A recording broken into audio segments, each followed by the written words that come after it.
I should say a few more thank yous. Again, thank you very much to the MC, Dr. Bickler. Wonderful job.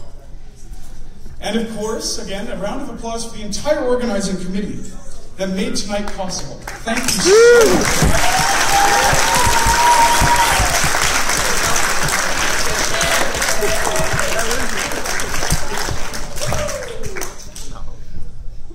Distinguished faculty members and staff, parents, guardians, and of course my graduating friends and fellows of 2015.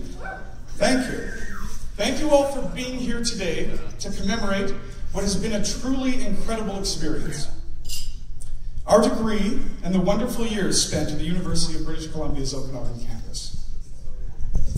And another special thank you to our parents and professors, not just here today, but for being there in so many ways for each of us, as you undoubtedly have been throughout our degree. Thank you.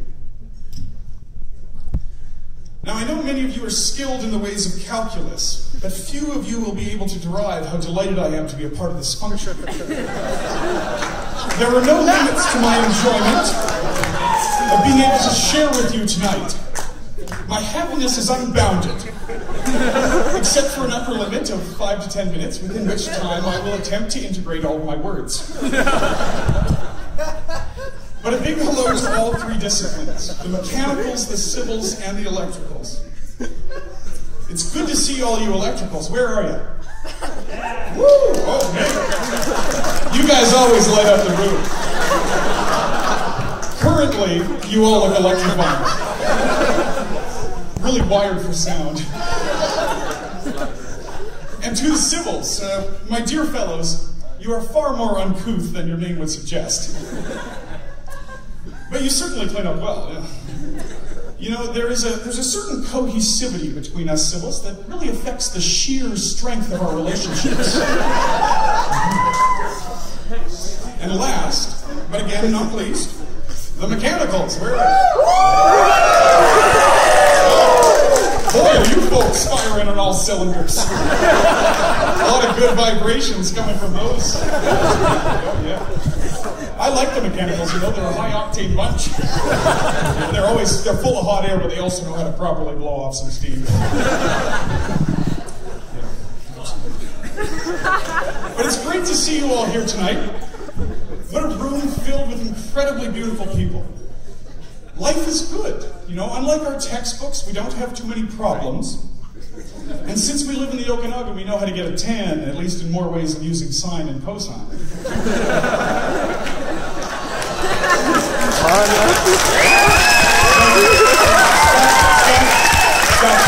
Don't forget to tip your waiters, everybody. Don't forget to tip your waiters. But to all of my graduating friends and fellows, thank you. Thank you for the opportunity to share and reflect on our time together at UBCO, for the nomination as speaker, and for the conversation, teamwork, and resultant friendships that have most certainly been a defining aspect of our degree at UBCO. It is my pleasure to speak to you today, and I am deeply grateful for the opportunity. And what shall I share with you today? What measure of words could adequately describe and reflect upon our experiences and achievements here at UBCO? It is incredible to think that just a few short years ago, we were beginning our degrees. Some of us fresh out of high school, others already with experience and knowledge. We came from near and far, from different backgrounds, worldviews, and cultures. And since then, much has changed. Much has been learned.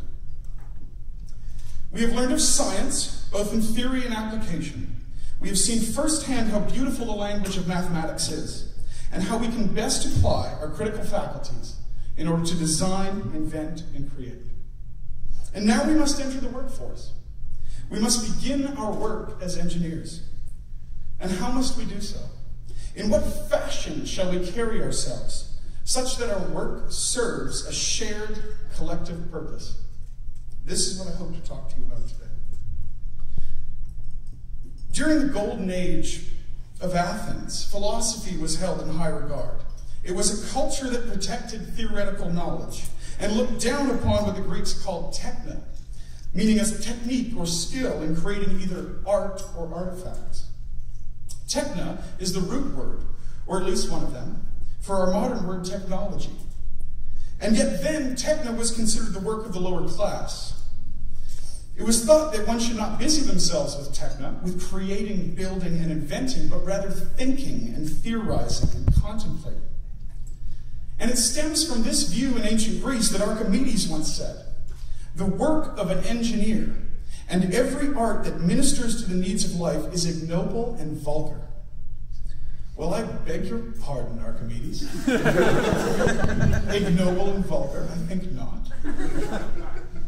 But Archimedes operated at a time when practicing mechanics and an applied understanding of simple machines, using them for everyday tasks, was considered less than philosophy and theoretical study. At the time, such applied science would have been considered poor, as it would have been seen as diluting philosophy with base art and craftsmanship. And yet, even with his distorted view, Archimedes is correct in saying that we as engineers minister to the needs of life, the needs of humanity, and this is special. Unlike in ancient Greece, it is now very clear that the work of an engineer is certainly not ignoble and vulgar, but rather honorable and decent, a profession that employs higher thought for the commonplace needs of others.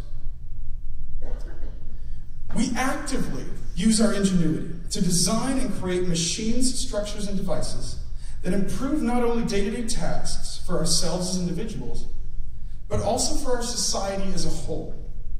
And there is a beautiful humanism in this. The idea that we bridge the gap between science and the needs of human life. It is a powerful combination of scientific reasoning and physical creation that must be centered on the needs of humanity. And this makes our profession special, unique, and purposeful. While we sometimes compare ours and others' degrees due to the vastly different nature of study, we as engineers are far more connected to the arts and other fields of study than perhaps we know.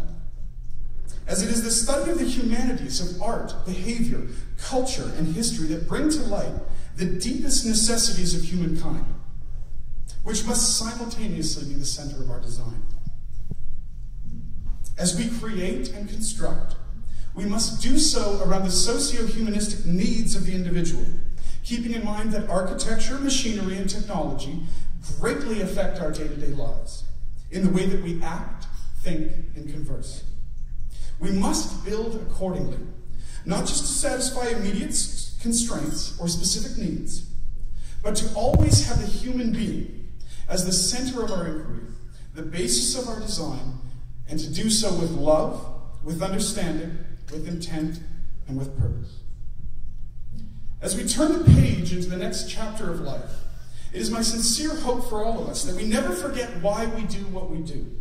That as we design, as we build, as we invent, we hold paramount the most important aspect of our profession.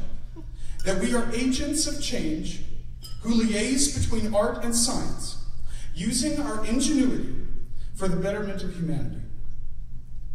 In all that we do, we must uphold love for our fellow human, love for our fellow creature. And we must seek out love for its own sake. I have much to learn of the world and the way that it works and the purpose of life. But I know this. I know that in some way, in whole or in part, love is paramount. The sanctity of life, although expressed in many ways, in many different arenas and different cultures and practices, is the core of our humanity.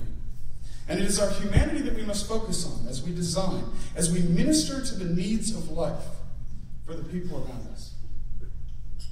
I hope for all of us that as we enter the workplace, we are not sidetracked or misguided by aspirations of career, money, or success, but rather that we continually explore our human condition. I hope that in these coming years, as we busy ourselves in the workplace, as we look down at drawings and specifications, that we also take time to look up at the stars, the celestial bodies, that we contemplate why we are here and the reasons for which we work.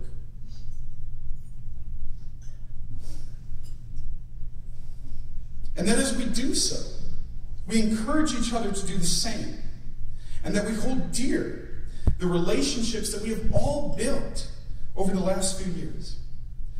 I so very much hope that the conversations that I've had with so many of you over these years will continue after we leave this place. And that our conversation will continually be about what is good, what is noble, what is pure, what is beautiful, and what is true. Because that's the only conversation worth having. Do so as you design, invent, and create with love and understanding.